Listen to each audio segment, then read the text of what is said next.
Buongiorno a tutti dal quartier generale del Paris Film Festival numero 23. Dunque siete collegati via streaming per il primo degli incontri online che si svolgeranno in mattinata ogni giorno durante appunto questi 9 giorni di festival. Oggi ci colleghiamo con Seul. Non potendo avere qui le star asiatiche quest'anno per i motivi che conoscete, abbiamo deciso comunque di creare questo ponte virtuale e di parlare comunque con l'altra parte del mondo. Quindi collegati da Seul abbiamo il nostro corrispondente, collaboratore da oltre 20 anni, il massimo esperto di cinema coreano che è Darcy Paquet, e da Seul abbiamo anche la nostra coordinatrice, nonché assistente proprio al programma, alla selezione, che è Jun Kim. Partiamo subito con Darcy. Hello Darcy, how are you? I'm doing well. It's very nice to see you, and we really miss you here. I First of all, I really would love to know where are you speaking from. Yeah. Please tell us where are you now. I'm actually in downtown Seoul because I had a radio thing just before this, and so I'm on Yeouido, which is the island in the middle of the Han River. And there's a big park in the middle, so that's where I am. It's actually a place we have seen many times in many Korean films, I guess, right? And Jun Kim. Hello, Jun. Hello. Where are you speaking from? I'm actually on Jeju Island right now, one of the most beautiful places in Korea, and a very touristy area, but it's very nice, very hot, but very nice. That's great. We really envy you. But Udine is also a very beautiful place. We just started with our film festival yesterday, and today we have an important day for many good films, starting with many Korean films. So, Darcy, what do you think? How would you like to comment our Korean selection this year? Yeah, I think that we have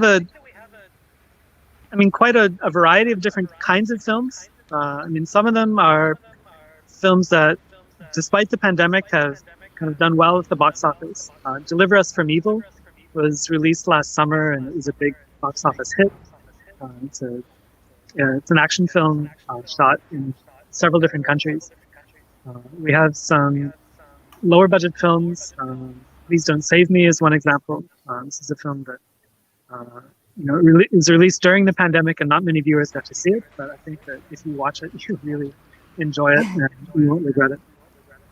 And then everything in between. So we have big films, small films. I'm particularly excited about our special focus on director Yoon Jong-bin because he's such an important filmmaker and he's made such really interesting films.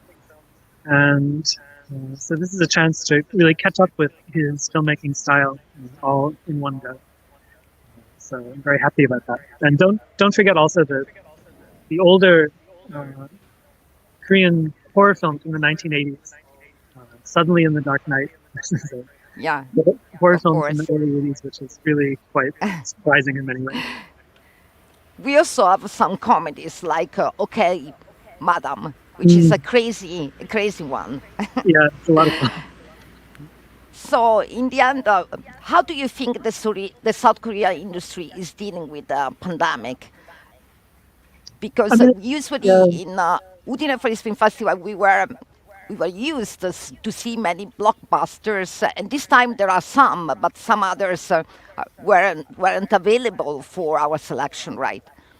That's right. There are a lot of films that are just kind of being held up and are waiting for things to improve at the box office. So in Korea, the theaters never shut down completely. They have been open, but the problem is the number of people going is just a small fraction of what it used to be. And so, independent films are continuing to be released kind of at a similar scale as before, but the big budget films, just the general feeling is that there's no way that they'll earn back their big budgets in the current climate. Last summer, there were a couple of films that did kind of take the risk and opened up and actually did fairly well. Peninsula was one example, like the follow-up to Train to Busan. and then also deliver us from evil. But then just after that happened, there was a well-publicized outbreak of kind of new, COVID cases. And the atmosphere changed very quickly, so people just stopped going to the theaters all at once. And, we're waiting to see what happens this summer. Our old friend Yusun is preparing to release his movie Mogadishu. And Yes. I really hope that this can be the movie that kind of restarts the Korean film industry and gets people, coming back into theaters. The vaccination drive is ongoing in Korea. It's sort of 30% with one shot. I think that when it reaches higher levels, then I do expect that more people are going to come back into the theaters. Okay, so I'm sure for next year we can see more Korean films in Udine. Going back to the today's program today, we have a special film, which I think is one of the most outstanding film in our selection, which is Voice of Silent, directed by a female director, HONG Eui-jeong, very difficult name to pronounce. And Darcy, you had the chance to interview her a few days ago in Seoul, thanks to a partnership Paris Film Festival is having with the Korean Film Council. Would you like to tell us how went that interview? And we have also a clip from that interview. Yeah, I was really happy to talk to her. Actually, I did the subtitles on this film, but as I was working on it, we didn't have a chance to meet in person. And I'm such a fan of this particular work, and I thought that it came out so well. And I was, curious to meet her, just because obviously she has a lot of talent. I expect that as, we go forward into the future, she's going to continue making important films. This probably won't be the last time that we showcase her work at Udine. And so I was able to ask her just sort of a bit about her background, because she studied, at London Film School. And so she has a bit of an international experience as well. Which is not very typical for Korean filmmakers, right? It's true. There's a general sense here that it's easier to break into the film industry if you go to film school in Korea, because if you do that, then your professors and then other people who graduate from the same school who might be willing to kind of help you out a bit. And so that's you need everything you can get in order to make your first film, and so that can be an advantage. If you have studied abroad and then you come back, you may not know as many people in the film industry. But she found a producer who really believed in her, and he pushed this project ahead. The producer's name is Louis Kim. He worked for many years with director Bong Joon-ho. He's sort of like the international, the producer who's supported him in all his international efforts. And I'm really happy that he used his influence to give her a chance to make a great film and to make the film in the way that she wanted to. Yes, exactly. And the movie is really good. What do you think, Jun? How did you like that? I really loved it. I feel like, actually, I read some critics say she pretty much created a new genre in Korean movie. It not only has a unique style, like the story is very strong and the characters are very something you've never seen before. Especially Eui-jeong, it's a character he hasn't played before. So if you are a Eui-jeong fan, you're gonna really enjoy his new acting style in this film. It's also amazing that she could work with such a big style like Eui-jeong, I guess. What do you think? Definitely, especially because she's a debut filmmaker as well. I think Darcy could add on that as well. But we have 2 debut female filmmakers in our programming this year, which is great, despite having all the difficulties with the pandemic. Darcy, do you have anything to add? Yeah, I think in this case, she said it was just kind of the, I guess the story that caught his eye. Like he read the script and he really liked the script, so he said that he was willing to appear in this film. And so that's, he is an adventurous actor. I think that he's willing to take risks and to try things that other actors might not do. And so I'm really happy that he kind of put his star power into this film and enabled it to turn out the way it did. Definitely. So actually, the movie is coming from a short which the director pitched at the Biennale Cinema in Italy in 2016, and we found a small clip about that, which is part of the pitching. And with this clip, I would like to thank you for being with us, Darcy Paquet from Seoul, Jun Kim from Jeju Island. And we are going to talk with you in the coming days. And for sure, we needed to tell everybody to come here to see Voice of Silence today. Thank you very much, and let's see the clip.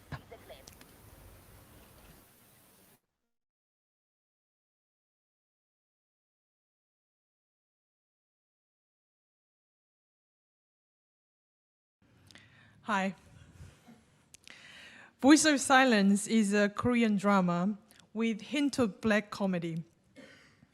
The story evolves around this temporary family formed between Tae-in, a 25 years old mute man working for gangsters, and Cho-hee, 11-year-old little girl who's just been kidnapped.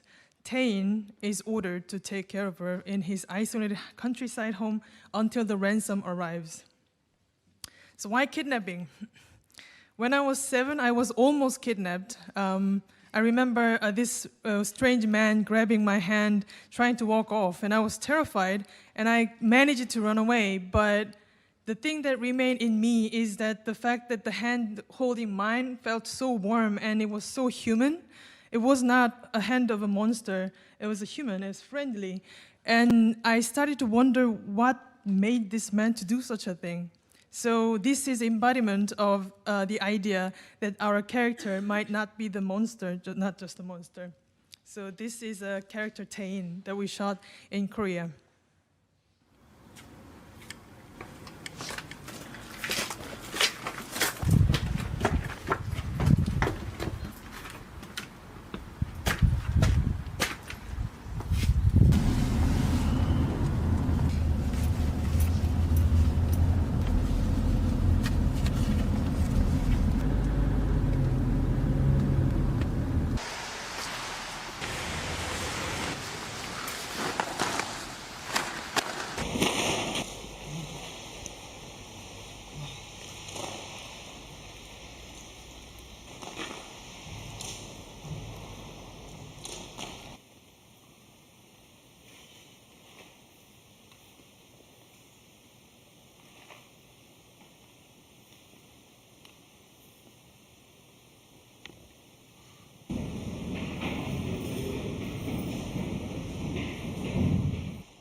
So that's actor that I want to work with, and you've seen some of the real location we'll be filming in Korea.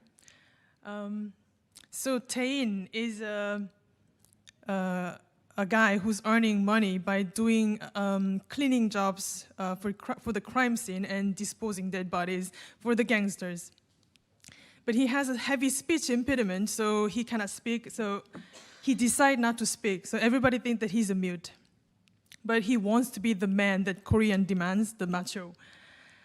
So because he's only seen the gangsters, he wants to be like them. He dressed like them, and he acts like them, but in fact, he doesn't fit in that criminal mind of a gangster. He lives in the countryside very poorly with his 6-year-old sister. When Cho-hee, the kidnapped girl, is delivered to his place, she's surprised that he's living very poorly. And having her there, it's a burden for him. For example, he has to take her to her working place where he's busy cleaning blood, washing dead bodies and burying them. There's always a little girl following her.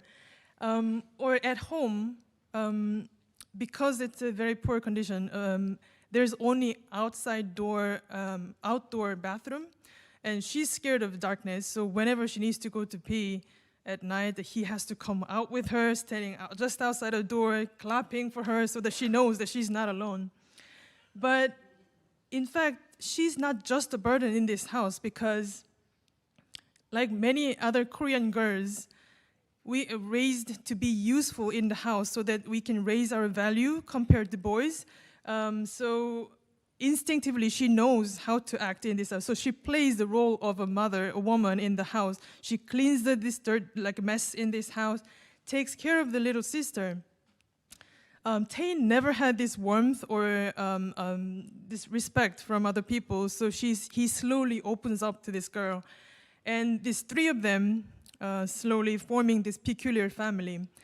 But this delusional peace doesn't last long, because his colleague, who's supposed to pick up the ransom, fails to do so.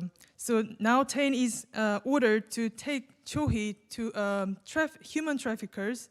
And of course, now he cares about her so much, he hesitates and finally decides not to go follow the rule of the gangsters and return her home. And I think this is his way of becoming a real man. Even though we are dealing with a very heavy topic of kidnapping, I don't want this film to be just miserable and dark. I want to use the light tone to push the irony.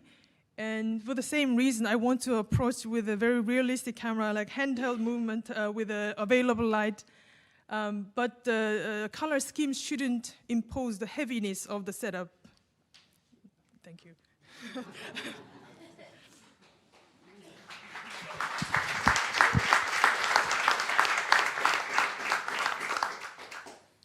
If you haven't guessed already, I'm the producer. I'm the one that's from the UK via Nigeria.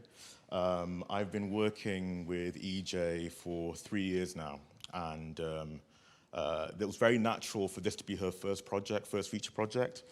She just knows the world and the characters so well. But there's two things you should know about her filmmaking style. Although she'll have a really interesting construct, the bow on the present, if you unwrap it, there'll be layers of social issues that she shines a light on.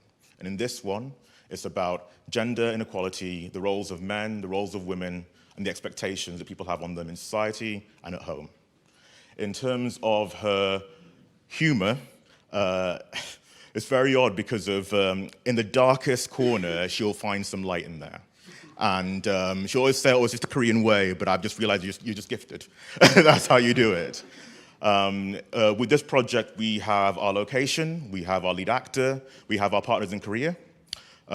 This film will be rich, it will be layered, it will be humorous, it will be dark. But as producers, we always push our team really hard, our directors really hard. And when EJ was out in Korea finding locations for this and working with the actor, at first I said, just get some stills. And I was like, actually, can you get some footage as well? I want to show everybody that you can transform this guy that doesn't speak and make him go from this downtrodden character into this cutout, gangster figure. And she brought back, and she worked on that by herself with a camera and the actor, and that's it. No lights, no team, nobody. And I want to spend 90 minutes with that guy. That's it. Thank you.